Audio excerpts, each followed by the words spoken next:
Shalom.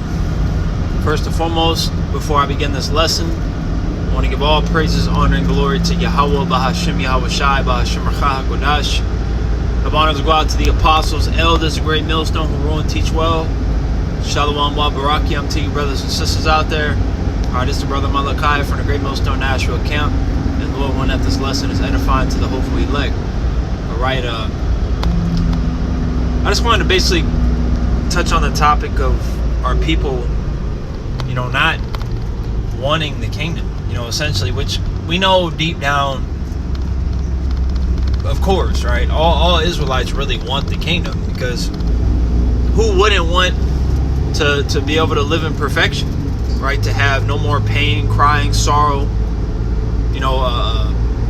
to rule the earth, and walk in a way that's pleasing unto God, unto Yahweh Bashim Shai. Who wouldn't want that, right? But the way our people act and the way they conduct themselves, the majority of our people do not want the kingdom of heaven. They want to continue to remain under the reign of Esau Edom. Right? That goes with that scripture, Jeremiah, I believe. Is Israel a homeborn slave? That's all. That's all our people know. Or they don't know nothing else. All they know is how to be a captive. How to be a slave. How to be a part of the workforce. How to pay child support. How to go to church. These different things is regular to our people. This is just, as Jake always used to say, well, that's just life for you. No, but that's not. Okay, life is not supposed to be this way. Life is not supposed to be a burden, right? We're supposed to be able to actually enjoy existing, and we're supposed to serve God and keep His commandments. That's the whole duty of man. Ecclesiastes 12 and 13. That's the whole duty of men. All right, so let me go ahead and read this. This is Proverbs chapter 1, verse 20. It says, or Salakia 22. It says, "How long, ye simple ones, will ye love simplicity? And the scorners delight in their scorning, and fools hate knowledge." So the Lord is asking a question here. How long are you going to continue to love being an idiot? Essentially is what it's going into. How long are you going to enjoy being at the bottom of the barrel, and just not knowing shit, just continuing to just drag your feet along in life? How long are you gonna love this, being under this devil, being under his rulership, okay, his oppression, because a lot of our people, they trust in oppression, and they also love bread of deceit, right? Our people love being lied to. They love sweet lies because they can't handle the truth, and which is why when we bring it out, these people hate us so much. Galatians 4 and 16. "Am I therefore become your enemies because I tell you the truth?" The answer is, evidently, yeah. We don't want people to become our enemies, but we understand that that's the scriptures, man. That's the Bible. That's what it says. Fuck, I'm merging onto the interstate. The road is terrible.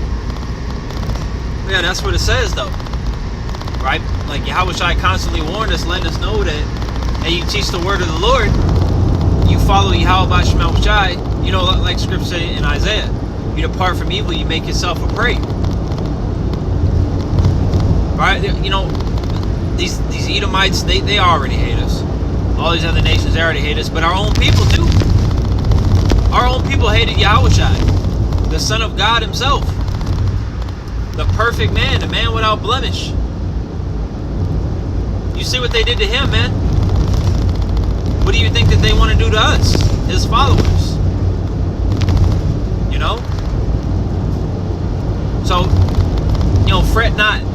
Don't be surprised when. Please, the scripture on that as well. Don't be surprised when men want to, separate their company from you. These people hate us. Which it also reminds with of Wisdom of Solomon, the 2nd chapter, when it speaks on how the wicked think, like what their thought process is. And they hate us because we abstain from their evil ways. And then we correct them on it. Our people hate correction, man. So continuing on, it says, and the scorners delight in their scorning. And yeah, our people love talking shit. Alright, talking shit, not in a playful, joking manner.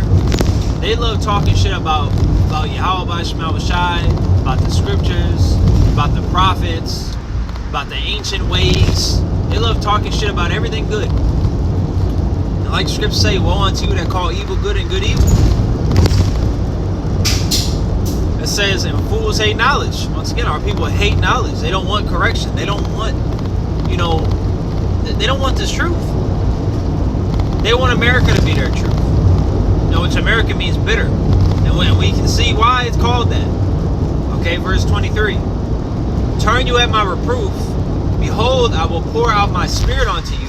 I will make known my words unto you. And that's by way of the prophets. The Lord is pouring out his spirit onto his men who are doing the work. Whether, they're going out in the highways and byways and they're pushing up the videos, man. Verse 24, because I have called and ye refused, I have stretched out my hand and no man regarded. Nobody regarded. Nobody gave a fuck, right? Everybody wanted to continue to indulge in folly. Everybody wanted to continue to serve their own lusts. So don't be surprised when the Lord brings that judgment. Because that's exactly what he's going to do. Like it says in Jeremiah 30:7. Why do you think it's called Jacob's trouble? Because that's primarily the target, Jacob. You so-called Negroes, Latinos, and Native American Indians. Okay? Verse 25, I might as well keep reading. But ye have set at naught all my counsel, and with none of my reproof. I also will laugh at your calamity. I will mock when your fear cometh. So the Lord is going to laugh at you, man. And the scriptures say that the Lord doesn't have joy in the destruction of his creation. He didn't just want to destroy things just because, right? But you forced his hand. You didn't want to listen. You continue to follow after the ways of your flesh. So you leave him no other choice. Alright, and we know it's necessary because all the Israelites are going to be righteous in the kingdom of heaven. We're all going to have those new bodies. Okay, we're all going to have that ancient look. We're all going to have the laws written within us.